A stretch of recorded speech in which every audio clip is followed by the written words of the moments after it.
संजय जायसवाल जी ने बताया है कि हम लोग और कहाँ से मदद मांग सकते हैं, तो वो प्रेस कॉन्फ्रेंस को तो मैं बहुत ध्यान से सुनूंगा। संयम में रह के अपना काम करें, उनके लिए ही अच्छा है।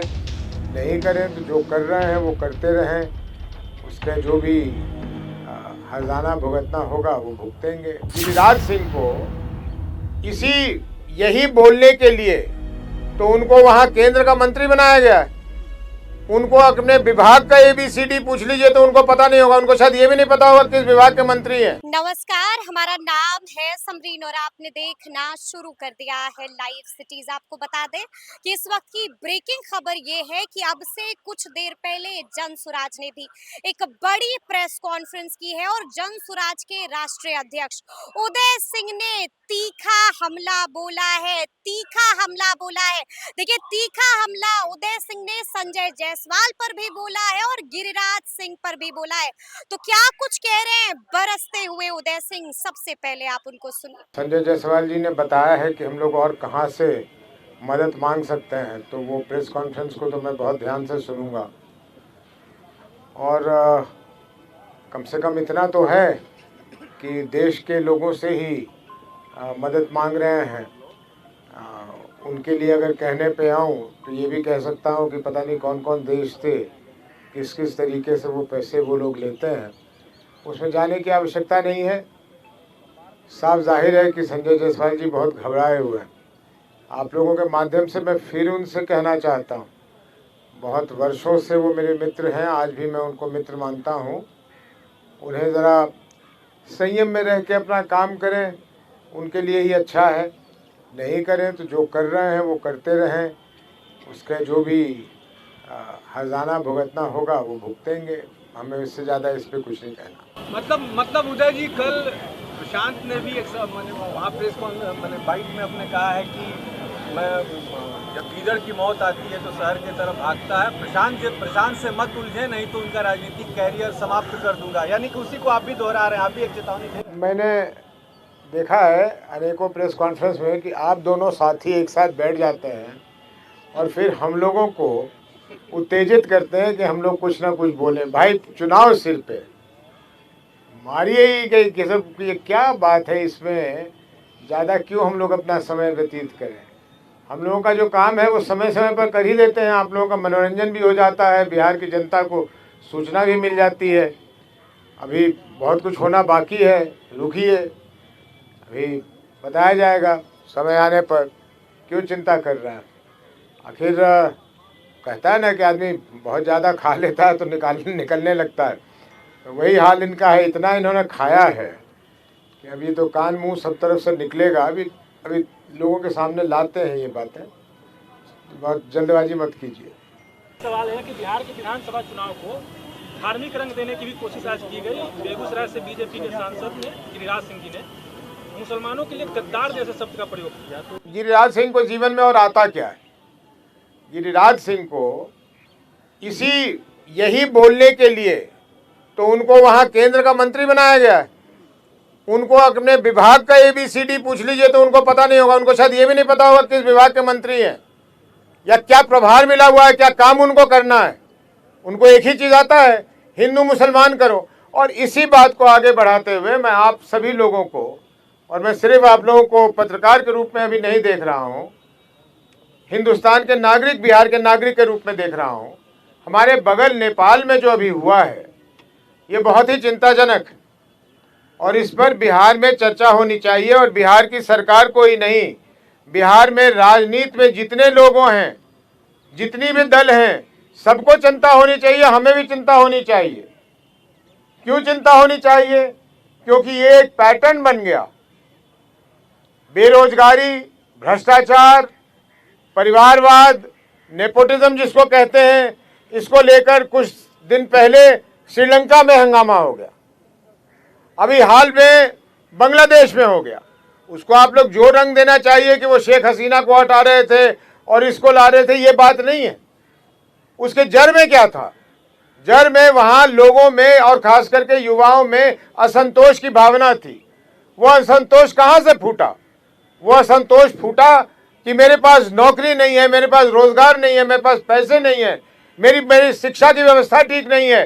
और अमीर और गरीब की जो खाई है वो बढ़ती चली जा रही है, और भ्रष्टाचार इतना बढ़ गया जिसकी कोई सीमा नहीं है। तो बांग्लादेश में हो गया, और इन्हीं बातों को लेकर नेपाल में हो गया। और नेपाल तो हमारे वो पार नेपाल है, ये पार हम हैं। नेपाल और हिंदुस्तान में तो बॉर्डर ही नहीं है। परंपरागत रूप से देखिए तो हम उसको, ये नहीं कि हम उस पर कोई अपना अधिकार जमा रहे हैं, लेकिन हमारी मैत्री ऐसी रही है कि हिंदुस्तान और नेपाल के बीच में तो इधर के लोग उधर काम करते हैं, उधर के लोग इधर आ जाते हैं रहने के लिए। वहाँ भी इन्हीं 3-4 मुद्दों को लेकर, तो अभी मैं किसी कॉन्क्लेव में था, वहाँ भी कह के आया कि हमारे लिए चिंता होनी चाहिए, क्योंकि जितने ये रॉ मटेरियल हैं, अगर इसको कच्चा सामान माने कि कच्चा सामान एक ऐसे विस्फोट के लिए क्या होता है, कच्चा सामान होता है बेरोजगारी, कच्चा सामान होता है भ्रष्टाचार, कच्चा सामान होता है अमीर गरीब की दूरी, कच्चा सामान होता है ये धार्मिक उन्माद फैलाना। ये सारे जो रॉ मटेरियल हैं वो हमारे पूरे देश में तो है ही, बिहार में ज़्यादा है, इसलिए हम सबकी जिम्मेदारी है। और ये बहुत साधारण चीज़ नहीं है। देखिए अभी भी नेपाल कंट्रोल में नहीं है, अब वो कुछ कर लेंगे, ज़रूर ही कर लेंगे, और आशा करता हूँ कि उन्होंने कर लिया होगा, कर लेंगे, हमारी शुभकामनाएं। लेकिन बांग्लादेश देखिए क्या हालत में है, श्रीलंका में देखिए क्या हालत में है। हमारे यहाँ के जो नौजवान हैं, और इसको हम लोग मजाक में ले लेते हैं, और ये गिरिराज सिंह जैसे ये गैर जिम्मेदार लोग, इनके लिए तो मैं शब्द यूज करना चाहता हूं कि ये हिंदुस्तान के गद्दार हैं। ये लोग गद्दार हैं, ये लोग हिंदुस्तान को तोड़ना चाहते हैं, ये देशद्रोही इनको कहा जाता है कि मुसलमानों के लिए ऐसे शब्दों का इस्तेमाल करते हैं। ये लोग हिंदुस्तान में रहने लायक लोग नहीं हैं। इनको तो मैं नहीं कह सकता पाकिस्तान चले जाओ, लेकिन इनको भी कहीं भेजना ही चाहिए हमें। ये लोग गद्दार लोग हैं। जी, एक सवाल है, प्रशांत जी ने कुछ वक्त पहले एक बयान दिया था कि अगर हमारे 10 विधायक भी जीतेंगे तो हम इनको स्वतंत्र कर देंगे। तो आज संजय जायसवाल ने जो प्रेस कॉन्फ्रेंस की, इसमें 5 सवाल पूछे हैं उन्होंने। अंतिम सवाल में उन्होंने ये कहा है कि इसका मतलब तो यही हुआ कि आप बतौर लालू जी के एजेंट की तरह काम कर रहे हैं, यानी कि आप चाहते हैं कि आपके विधायक उधर चले जाएं और उनकी सरकार बन जाए।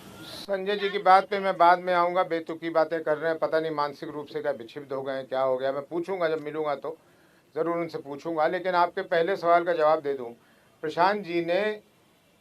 प्रशांत जी की बात को अगर छोटा करके आप देखेंगे तो अर्थ का अनर्थ लगेगा, और इसका मैं उदाहरण भी दूंगा।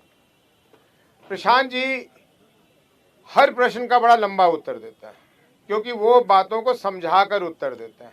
अगर उसमें से आप लोग कुछ उठा लीजिएगा, प्रशांत जी से ज़्यादा बिहार के बारे में मैं बार बार कहता हूँ कि कोई अनुभवी नेता जो बिहार में अब उसकी अवस्था ज़्यादा भी हो गई हो, उसको भी बिहार के बारे में उतना नहीं पता होगा जितना इस व्यक्ति को पता है। और वो इसलिए कि इसने अपने शरीर के हड्डी को गलाया है। पिछले 3 वर्षों में बिहार के एक एक गांव में जाकर देख के कि क्या हालात है, और उसी के आधार पर जन स्वराज की पॉलिसीज़ बन रही हैं, योजनाएं बन रही हैं, या जो भी हम लोगों को कह रहा है। वो व्यक्ति घूमकर जब ये देख रहा है और समझ रहा है, और आप सभी लोग इसको मानते हैं कि वो एक देश का जाना माना रणनीतिकार रहा है, तो उसको ये विश्वास ही नहीं है। उसके विश्वास से बाहर की बात है कि मुझे 10 सीटें मिलेंगी और 15 सीटें मिलेंगी। वो आप ही लोगों के समक्ष कह चुके हैं कि साहब अगर हमें 170 सीटों से कम मिले तो हम तो उसको अपनी हार मानेंगे।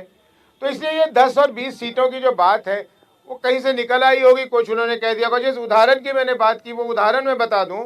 मैं अभी पूर्णिया में था तो कटिहार के लोग आए बड़े चिंतित मेरे पास कि उदय जी एक तो बहुत गड़बड़ हो रहा है। मैं क्या हो गया? तो एक वीडियो वायरल हो रहा है जिसमें प्रशांत जी सुने जा रहे हैं ये कहते हुए कि चुनाव जीतने के लिए हमें मुसलमानों का वोट नहीं चाहिए।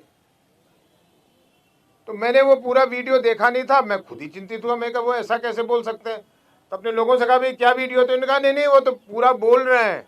तो जब सुना तो उन्होंने कहा कि हमें चुनाव जीतने के लिए मुसलमानों का वोट नहीं चाहिए, लेकिन समाज को बनाने के लिए, विकास के लिए, समाज की तरक्की के लिए, मुसलमानों को आगे बढ़ाने के लिए हमें उनका साथ चाहिए। तो अगर पहला हिस्सा सुनिए तो लगता है ये क्या कह रहे हैं, पूरा सुनिए तो लगता है भाई कितनी अच्छी बात की है। अगले दिन हम लोगों की एक सभा थी किशनगंज में, वहाँ मैं उनके साथ गया था।